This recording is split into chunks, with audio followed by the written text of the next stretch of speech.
अभी हाल ही में हमने देखा कि बड़ी सादड़ी के अंदर एक बड़ा उलटफेर हुआ और मौजूदा पूर्व जो विधायक जहाँ थे प्रकाश जी चौधरी, उनकी राजनीतिक कुर्सी को एक झटका सा लगा है। इसी दरमियान में बातचीत के लिए हमारे साथ मौजूद हैं मांगीलाल जी गौरेसिया साहब। मांगीलाल जी, आप प्रभारी मंत्री भी हैं बड़ी सादड़ी के, और दिलीप जी से कल हमारी बातचीत हुई थी, जो नगर पालिका के पूर्व अध्यक्ष हैं, उनसे हमारी बातचीत हुई तो उन्होंने कहा कि हमने समस्त मुद्दों से प्रभारी मंत्री साहब को भी अवगत करा दिया। इस बात में कितनी सच्चाई? अभी जो बड़ी सादड़ी की घटनाक्रम हुआ उसमें मुझे कहते हुए बड़ी तकलीफ़ है। इस बात की तकलीफ़ है कि जिस तरह से वहाँ पर जो चुनाव की प्रक्रिया तय होनी थी और चुनाव की प्रक्रिया के अंतर्गत जब बात निकल करके आई कि भाई किनके पास में कितने वार्ड पार्षद हैं, ये प्रक्रिया देखने के लिए मैं खुद गया मौके पे। बड़ी सादड़ी में दोनों धड़े अलग अलग हैं, एक दिलीप जी का धड़ा और एक धड़ा था हमारे प्रकाश जी चौधरी साहब के साथ में। जब हमने उनसे बात करी कि भाई प्रकाश जी, आप के धड़े में और दिलीप जी के धड़े में कितने साथी हैं, क्योंकि वो दोनों आपस में उलझन भरी बातें कर रहे थे, तो हमें बड़ा खतरा हुआ कि कहीं ऐसी स्थिति नहीं बन जाए।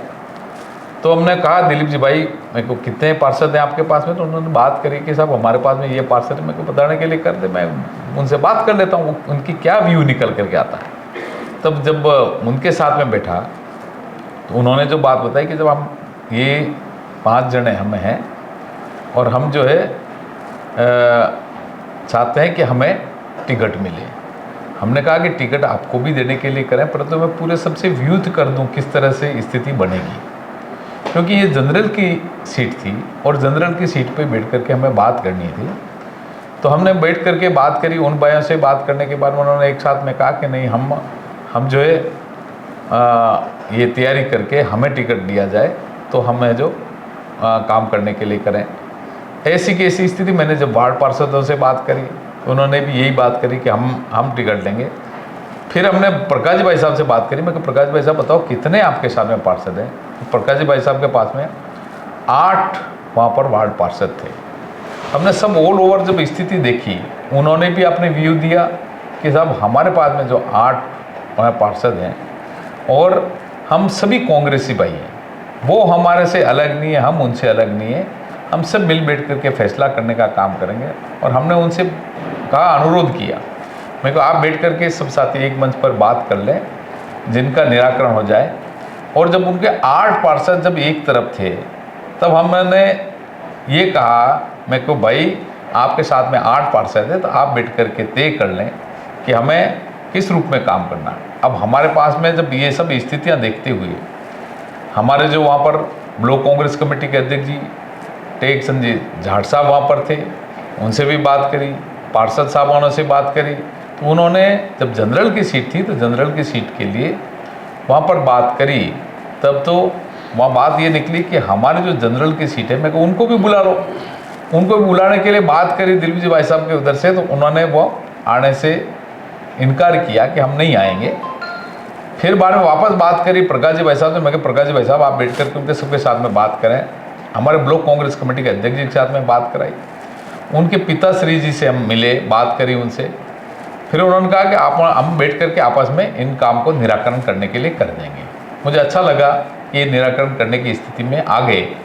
और उधर जो है 8 पार्षद थे, तो हमने उनको देख करके कहा, मेरे को भाई 8 पार्षद हैं, अब वो नहीं आ रहे हैं, ऐसी स्थिति में हमने उनसे कहा मेरे को आप बैठ करके तय करें। उन्होंने एक साथ ही 8 जो पार्षद थे, उन्होंने एक साथ ही कहा कि वहाँ पर राणू राका जो है, वहाँ उनके लिए उन्होंने सबने जनरल वे में उन्होंने बात करी कि उन राका मैडम के लिए हमारा जनरल की सीट है, उन पर हम इनको चुनाव। दिलीप जी का एक इंजाम और था कि जिस दिन पार्टी का सिंबल मिलना था, उस दिन आपके आने तक का इंतजार भी नहीं करा, सीधे ही रेणु राका को पार्टी का सिंबल दे दिया। इस दावे में कितनी सच्चाई? ऐसा है कि हम लगातार बात कर रहे थे, ये बात कोई एक दिन की नहीं थी, लगातार बात कर रहे थे। उनके साथ में जब सदस्य किसी के साथ में होते हैं ज़्यादा, तो हम उनको बैठ करके कर लेते कि भाई आपकी मेजोरिटी ज़्यादा बन रही है, उनके लिए हम करने के लिए कर दें। ये पहले दिन से भी बात करी, तभी ये बात हुई। दूसरे दिन बात करी, तभी ये बात हुई। तो हमें स्वाभाविक था कि हमें जहाँ मेजोरिटी है वहाँ पर उनके लिए अनुरोध करना पड़ता है कि भाई आप आगे आइए, उनके लिए बैठ करके बात करें, जिससे कि वो सामंजस्य हो सके और पार्टी में उनको सिंबल उस रूप में हम उनको करने के लिए करें। हमारे मन में ऐसा किसी के द्वेष भाव के रूप में नहीं होता जी। हम सामंजस्य स्थापित करके काम करना चाहते थे, परंतु लास्ट तक मैं उस प्रक्रिया में नहीं जाना चाहता। जिस तरह से उन्होंने किस किस के लिए क्या आक्षेप लगाए क्या नहीं आए, ये तो हमारे कांग्रेस परिवार के अंतर स्थिति का मामला रहता है। अंतर कला पूरी तरह से खुल चुका है और पूरे बाजार में चर्चाएं आम है। और आप भी इतने सीनियर लीडर हैं, आप प्रभारी हैं वहाँ के, और प्रकाश जी खुद इतने सीनियर और कद्दावर नेता हैं वहाँ के। क्या आपको पूर्वाभास नहीं था इस बात का कि ऐसी कोई घटनाक्रम हो सकता है? क्योंकि पहले भी ऐसा घटनाक्रम हुआ है, गौतम जी तक की विधायकी तक चली गई इस कारण।